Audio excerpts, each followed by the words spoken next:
Mogotes, con más de 3.000 años de historia, es una de estas poblaciones que han quedado invisibles en el tiempo.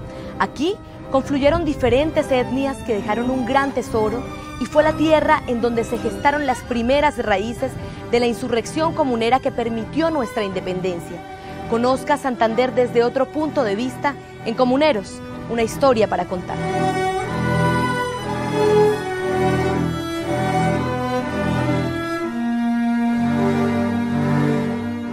Nos acompaña un mogotano de corazón, el bumangués Mario Pérez, historiador de profesión. Profesor, sin duda alguna, Mogote es un protagonista en la historia y usted el indicado para defender esta posición. Bueno, muchas gracias. Bienvenida a Mogotes. Hace 300 años, don Basilio Vicente de Oviedo, uno de los cronistas de la Nueva Granada, hablaba de Mogotes como la ciudad de las tormentas. Hoy creo que vamos a hablar un poco de eso, de lo tormentosa que ha sido un poco la historia de Mogotes. Mogotes es una población interesantísima, es una población de muchísima historia. Cuando uno comienza a escudriñar la historia del municipio tiene que remontarse prácticamente hasta la prehistoria, porque este fue básicamente un territorio donde la población guane pues también hizo presencia. Los guanes, que son nuestro ancestro, el ancestro de todos los que nos denominamos santanderianos, ellos que básicamente entraron a dominar este territorio en ese periodo que los arqueólogos han denominado el formativo, estoy diciéndole del 3500 al 1500 a.C. aproximadamente, dejaron evidencias de su permanencia en esta área. En Cueva Rica, que es una de las zonas arqueológicas interesantes del municipio, hay unos petroglifos que precisamente evidencian o son la marca, digámosle así, de la presencia guane en este territorio. Esto es una réplica de los petroglifos hallados en Cueva Rica, uno de los puntos exactos en donde los indios guanes que habitaron la región de Santander dejaron su huella.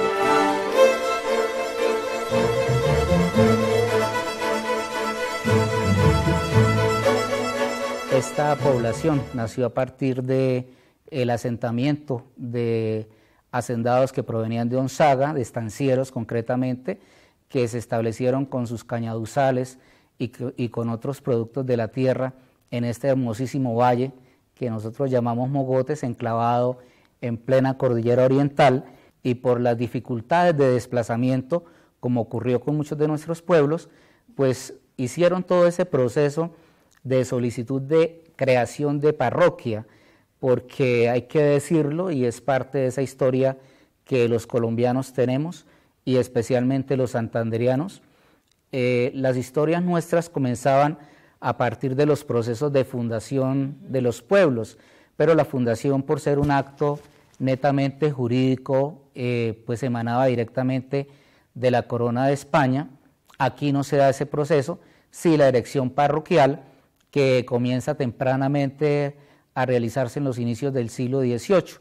Hacia 1702 comienza ese proceso de entrar a hacer las diligencias para establecer parroquia, y la parroquia implicaba pues el pago de la congrua del cura, levantar una capilla con sus ornamentos, establecer obviamente pues el caserío que diera nacimiento al poblado. Pues aquí todos conocemos que esta la patrona es Santa Bárbara de los Mogotes, y así fue denominada en un comienzo. Dicen los historiadores que la patrona de Santa Bárbara se debió a que hay muchas tormentas eléctricas, y Santa Bárbara es como la protectora de cuando se presentan estos fenómenos de la naturaleza.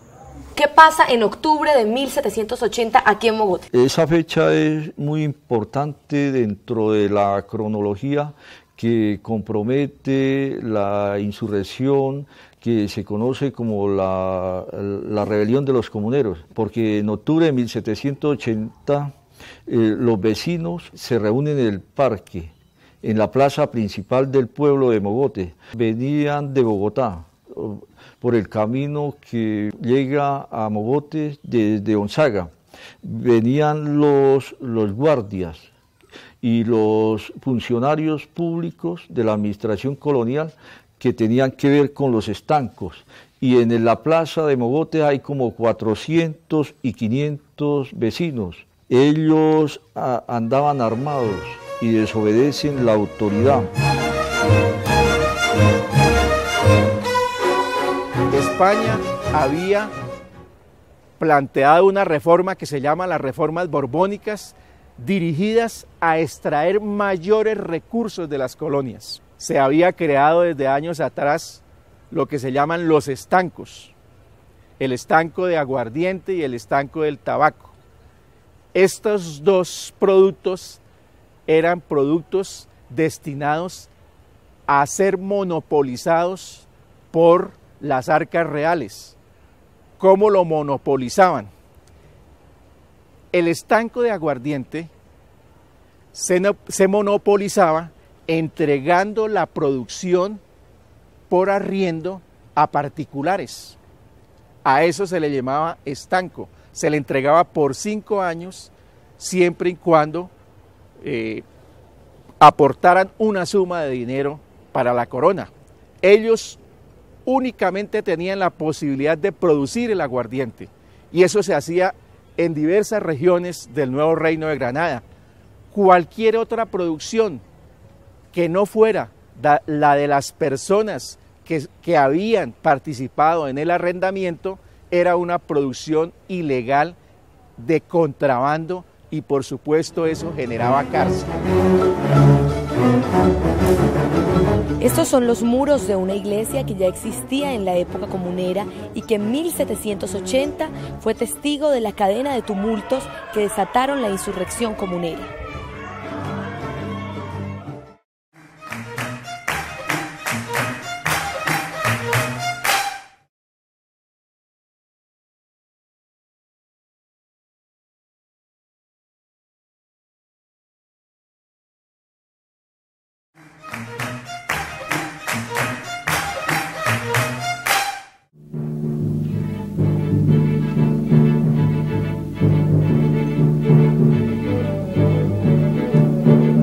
Esta es la Cascada del Diablo, un lugar en donde personas de la región y sus alrededores vienen a compartir de la naturaleza en familia, a hacer deportes extremos, pero también es una fuente hídrica clave para el desarrollo de la región.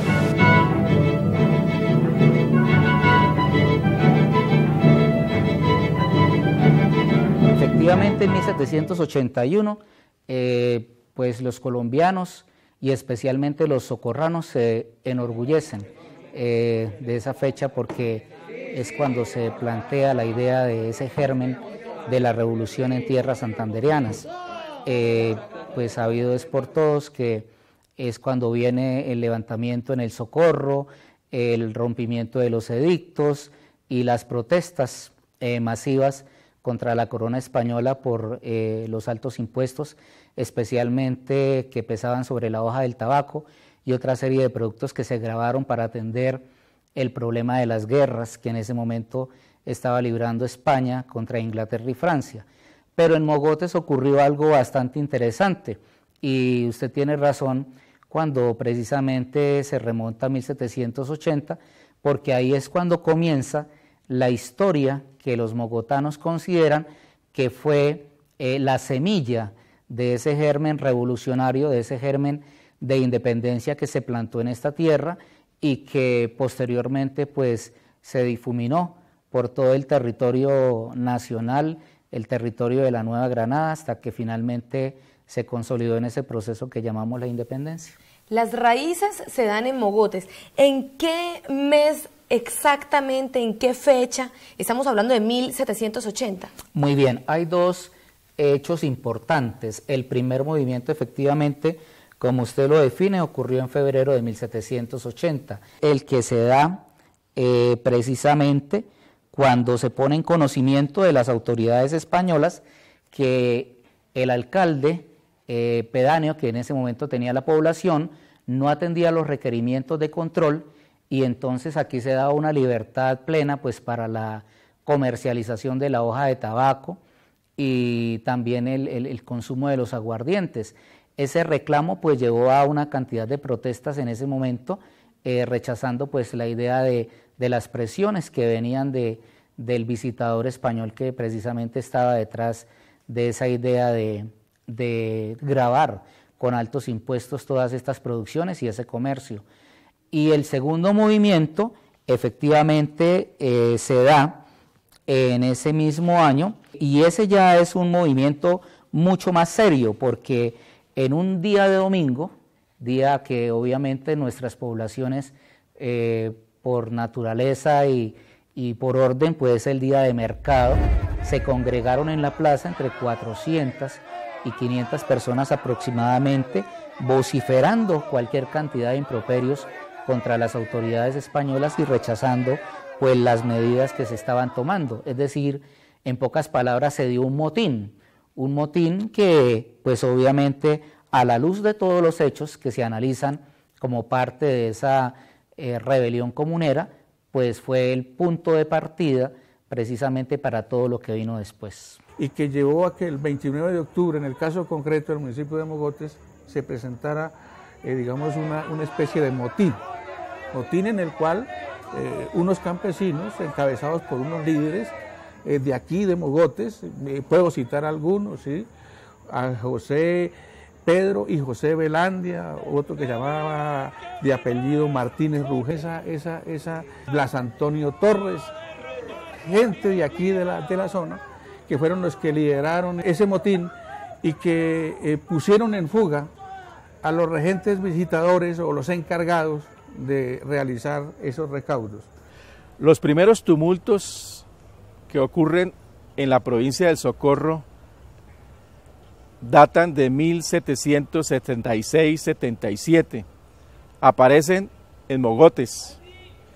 Allí hay unas trifulcas contra los agentes del resguardo del tabaco.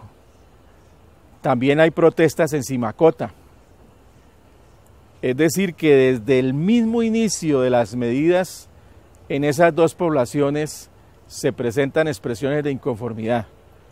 Pero la gran oleada de tumultos va a comenzar hacia marzo de 1781 y específicamente el 16 de marzo, cuando se produce una protesta de cerca de 2.000 personas en El Socorro. Es una protesta que rápidamente estimula una serie de protestas locales en diversos lugares de la provincia del Socorro. Estimula las protestas ese hecho del Socorro, pese a la oposición que va a encontrar dentro del clero, cuando es bien conocida que hay inconformidad en la zona y aparecen estos movimientos contra las autoridades. Los clérigos de la zona reciben la orden de neutralizar las protestas, de hablar con las gentes, de salir con los símbolos religiosos, de llamar al orden.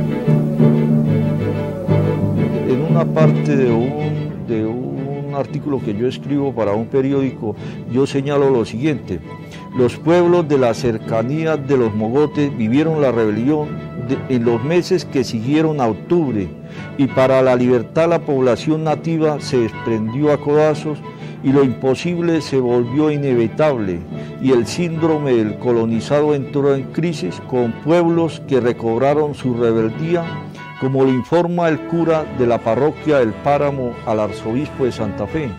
El cura del Páramo le informa lo siguiente al arzobispo de Santa Fe: la época fatal de estos desatinos fue el 16 de marzo en la referida Villa del Socorro, y está tan obstinada a reducir a su partido a los lugares que por edictos públicos los ha amenazado con la pena de abrazarlos y de acabar con las vidas en caso de no observar sus pensamientos y de no declararse en entusiasmo bajo su comando. Este temor ha humillado las cervices de las parroquias más sosegadas, como ha sido entre ellas esta mía, la que se mantuvo inflexible a la fuerza de mis exhortaciones hasta el día 20. Esta es una de las casonas más antiguas del pueblo de Mogotes. Ha albergado a diferentes entidades públicas. Anteriormente fue una escuela y hoy es una casa fiscal.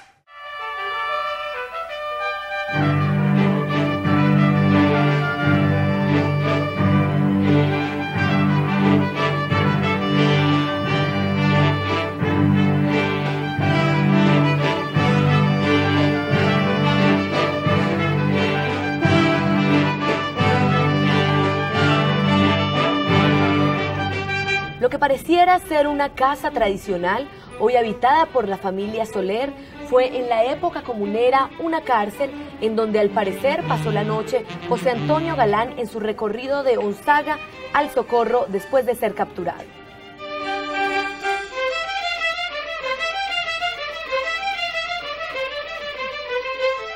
Freddy Jaimes es un gestor cultural y un contribuyente de la Casa de la Cultura de Mogotes. Don Freddy, ¿qué se puede encontrar en la Casa de la Cultura y hace cuánto fue creada? Bueno, esta edificación que hoy tiene la fortuna el municipio de Mogotes de poner al servicio de la comunidad, como es la Casa de la Cultura Isaías Ardila Díaz, está abierta al público hace aproximadamente unos 5 años, fruto de un proceso de restauración de infraestructura cultural que realizó el ministerio. Intervino esta edificación que estaba en ruinas y que de alguna manera da fe de esa historia colonial que tiene nuestro municipio. Gracias a ese proyecto se habilitaron estos espacios y hoy están al servicio de la cultura del municipio.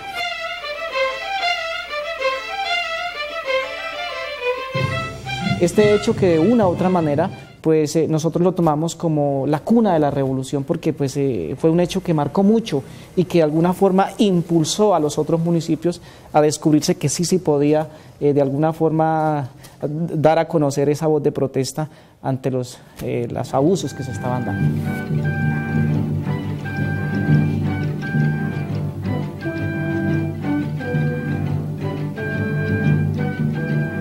Este es el hoyo de los pájaros, que tiene más de 100 metros de profundidad. Su forma es la de un cono invertido. Es un hábitat de muchas especies, entre ellas el protagonista, el pájaro guácharo. Asimismo hay cangrejos, sapos, hormigas, abejas y más.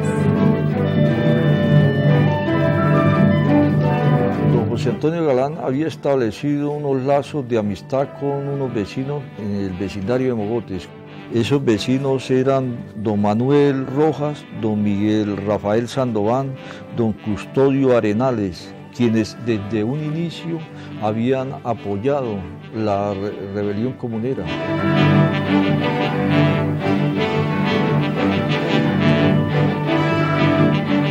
La traición que se da por parte de las autoridades españolas y de los líderes, hay que decirlo también del movimiento comunero, pero hablemos de los líderes, de los altos líderes, no de la masa en general. Galán pues obviamente tiene que retirarse, entonces en ese proceso pues tiene que tomar curso nuevamente a regresar hacia estas tierras. Regresa hacia Mogotes, precisamente porque en Mogotes sabía que encontraba el acompañamiento que estaba buscando.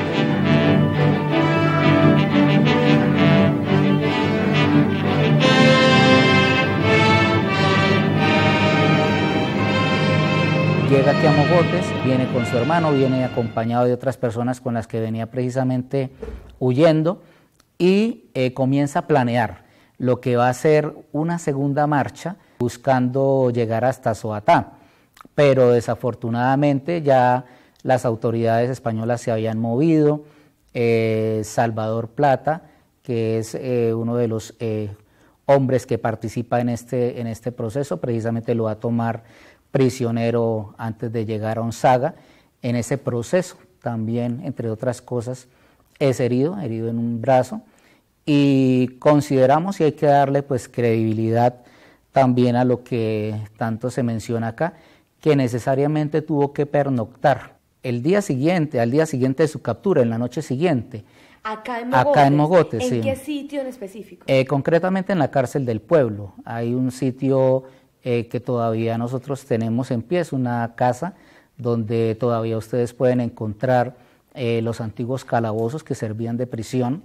Son calabozos pues muy estrechos, prácticamente el prisionero tenía que estar de pie, y asumo que esa noche Galán tuvo que ubicarse en una habitación precisamente donde está uno de esos calabozos, mirando hacia las montañas de Guayaguata, donde se podía establecer comunicación con su natal Charalá.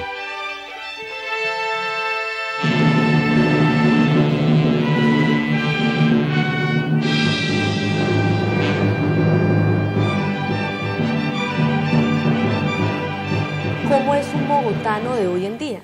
Bueno, los mogotanos son gente especial. La imagen que personalmente tengo del mogotano es de gente trabajadora. Aquí la gente trabaja muchísimo, gente ruda en términos del trabajo, gente creyente, con una serie de valores propios, pues como los da la tierra, el trabajo, la familia, con una fuerte presencia de creencias, porque el mogotano es un ser creyente y de fe por convicción.